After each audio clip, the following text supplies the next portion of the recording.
Hey good people, and welcome back to the channel.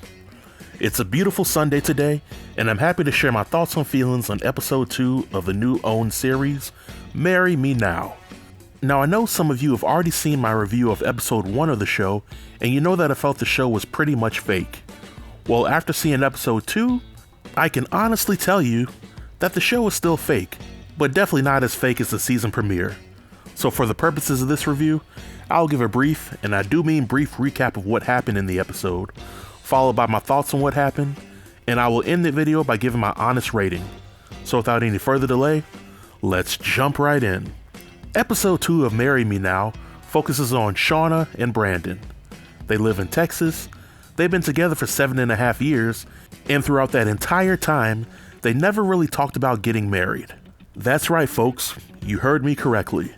And I don't know about any of you, but my spider sense is tingling off the charts after hearing that backstory. How can you be with somebody for so long and not even have a serious discussion about marriage within a 7-year period? I mean, get at least a yay, a nay, a maybe, or a hell no about the idea? Speaking for myself, if I had a significant other, I would have to know what direction we're moving in within the first 2 years before investing any more time into the union. But I'm not Shauna or Brandon.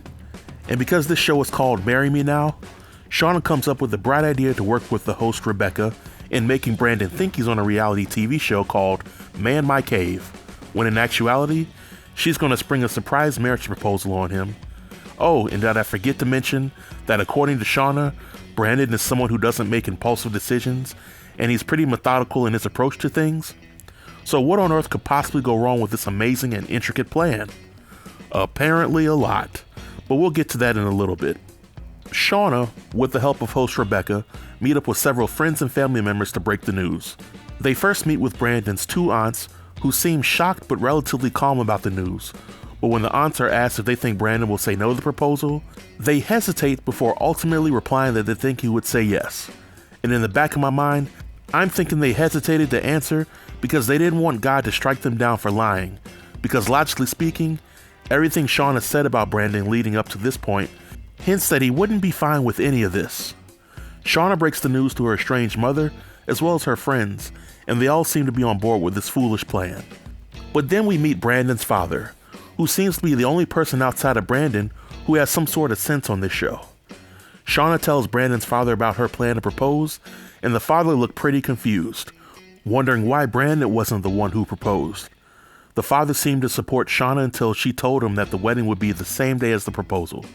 That's when the father's real side comes out, and he cautions Shauna on how Brandon would react to all of this.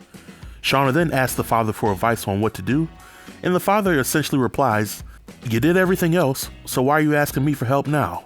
And of course I'm paraphrasing, but I gotta agree with the father. What sense does it make for one person to not only propose, but get married to their significant other on the same day, while having no input from the significant other on who's invited to the wedding or how the wedding's going to be planned? Further into the episode, Shauna meets Brandon in a public space with plenty of people to witness, and Brandon is caught by surprise. She's standing there in her wedding dress. He compliments her on how good she looks, but in the back of my mind, he's probably wondering if he's still going to get that man cave makeover. But Shauna proposes to him, and in my opinion, Brandon agreed to the proposal because it was in a public setting and he didn't want to be the jerk that ruined the experience.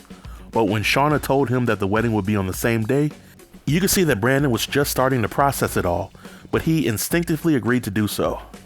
Keep in mind, several times throughout the episode, Shauna told us that Brandon takes time to make these type of decisions. Well, after Brandon gets fitted for his tux, he requests to speak to Shauna before they get married. And the way that Brandon rolls up on Shauna, I knew what was going on in his mind, because it was the same thing that I was thinking over the past 2 episodes. What guy in his right mind is cool with accepting a marriage proposal by a woman and getting married in a rushed ceremony that was entirely planned by the woman? She might as well keep his balls in a jar for the entirety of their marriage. But when they meet, Brandon lets her know up front that he's not trying to get married on that day, but that they should wait to get married at a later date where they can plan it and invite all their friends and family. Shauna and host Rebecca essentially team up on Brandon, and they try to shame Brandon into going through with the wedding. But Brandon sticks to his guns, and I'm proud of him for doing that. Brandon shares that the day should be their special day, but it doesn't feel like it to him. And if a man proposed to a woman, expected her to get married on the same day, and he planned out the entire wedding without her input, I could only imagine what kind of hell would be raised. And we see host Rebecca crying about Brandon's decision, but come on now. He didn't ask you to deceive him and muscle him into getting married to Shauna on her terms. The devil's a lie. By the end of the episode, we learn that Shauna moved to a different city and the two are in couples counseling, which means that it is what it is. Maybe a breakup is what's best for the two of them, or maybe, and just maybe, having the conversations about marriage between the two of them and outside the realm of reality TV is what's best for their relationship going forward. But overall, on a scale of 1 to 10, I'll give this episode a 4.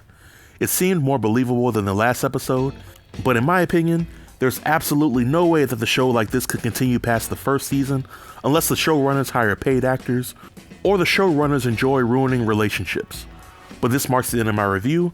If you have any questions or comments about my review or the episode, then feel free to leave a comment below in the comment section and I'll reply to each and every comment. Until next time, stay tuned and stay safe. Peace.